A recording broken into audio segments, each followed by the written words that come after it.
the more things you add to your life, the more you possess, the emptier you feel, and the sadder you become. Reading the book Essentialism by Greg Mckeown drove these 5 reflections home for me, which I want to share with you. This book is all about eliminating the things that come in the way of living like an essentialist. I feel this is more important than ever because of the abundance of information and choices we are surrounded by today. Number 5. What is good journalism? The steps to good journalism are: first, finding out pieces of information; second, figuring out the relationship among them; third, constructing the whole from the sum of its parts; and fourth, understanding how these pieces come together to matter to anyone. Their job is not just to relay information, but to discover what really matters to people and present it in the simplest possible way. I feel a beautiful example of a good journalist is Mr. Arnab Goswami. The way he and his team at Republic TV network is investigating mysterious cases to their depth and presenting information that matters to the citizens is commendable. Number 4. The 90% rule. This is a great tool to make the process of selection easier. You grade your available selections on a scale of 0 to 100. Anything with a score less than 90 gets automatically removed. This means that you invest your time and energy only in those things that have a score of above 90. With this, all the 60 to 65 things get eliminated automatically, which allows you to focus your most valuable resource, your energy, into the things that matter the most to you. Number 3. The power of no. You can say no and only regret for a few minutes, or you could say yes and regret it for days, months, and even years. People respect and admire those with the courage to say no. Courage is the key to essentialism. You may find yourself unable to say no due to certain obligations. Here's how to gracefully say no to people, opportunities, situations, etc. First, separate the decision from the relationship. Being social creatures, we feel certain obligations. It is pretty natural to not want to spoil your relationships with the people around you. And sometimes it's fine, even necessary. But if you see this happening all the time and that is preventing you from focusing on what is essential for you, you need to separate the decision from the relationship. The relationship is at its own place and you saying yes or no is at its own place. Second, the word no need not be used. Try to be as clear and polite as possible. Instead of saying, no, I can't do this, you could politely explain them the reason for being unable to do that thing. Third, focus on what you are giving up. A lot of the times we are ourselves not aware of what we would be giving up as a trade-off. Let's say you have an important presentation in your office for which you start preparing just a day before. The same time your friends happen to invite you over for a party. You need to analyze the loss you will have to bear if you said yes to that invitation. Focus on what you would be losing, and that will help you to take a more informed decision. 4.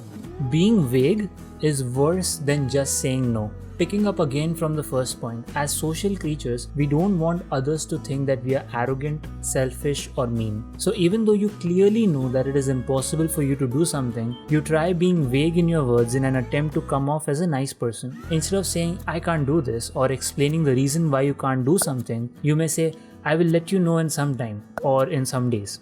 This is very vague. How much time does some time, or how many days does some days mean? This is neither helping you nor the other person.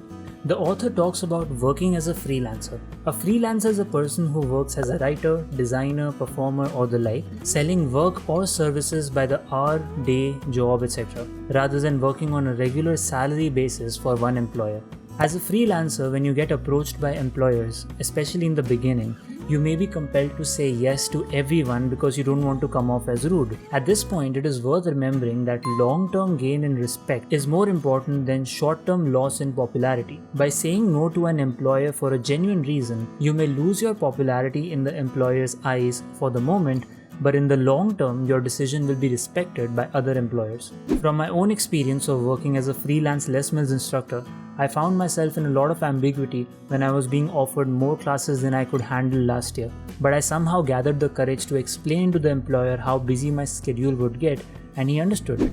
Here are some responses the author suggests to adopt when trying to gracefully say no. First, own the awkward silence. The awkward silence makes everyone awkward.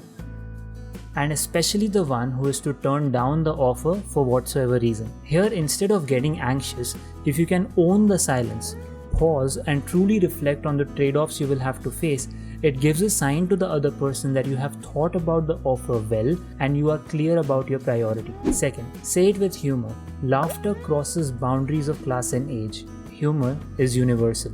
Jeremy Lloyd. Just because you are an essentialist does not mean you have to be dead serious and blunt in saying no. Wherever possible, you should try making the use of humor to lighten up the situation and make it clear to the other person that you have nothing against them personally. Third, I can't do it, but X may do it. This is when you refer someone you know capable of helping and gracefully make it clear that you will be unable to follow through. Second, endowment effect. The tendency to undervalue things that aren't ours and overvalue those we already own. A sense of ownership makes something more valuable to you and in turn more difficult for you to part with. This is the reason why it doesn't hurt much when you see someone else losing something very dear to them, but it hurts a lot when you lose something very dear to you. For example, for a long time I was unable to part with my books because they were very dear to me. I preserved all my books in a huge shelf, but one fine day I had to make the painful decision of giving them away because of lack of space. Part of the reason this happens is also because we are always taught to not waste stuff. One solution the author gives to overcome the endowment effect is this. Pretend you don't own it yet. Then ask yourself, if I did not own this, how much will I be willing to pay for it? Number 1. Subtraction adds to life. The most important reflection while reading this book, which runs as a constant theme throughout the book, is subtraction adds to life. When Mahatma Gandhi died, he owned fewer than 10 items. Ironically, the more things you add to your life, the more you possess, the emptier you feel and the sadder you become.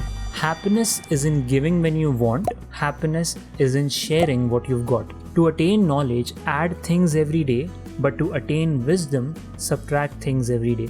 The more we reach for the stars, the harder it is for us to get off the ground. This highlights the importance of small wins and celebrating those small wins along the way, in the hope that one day they will pile up and produce an outcome so massive that we could not have imagined at the moment we started. The author says that the goal is making essentialism something you are rather than something you do. Essentialism as a way of life.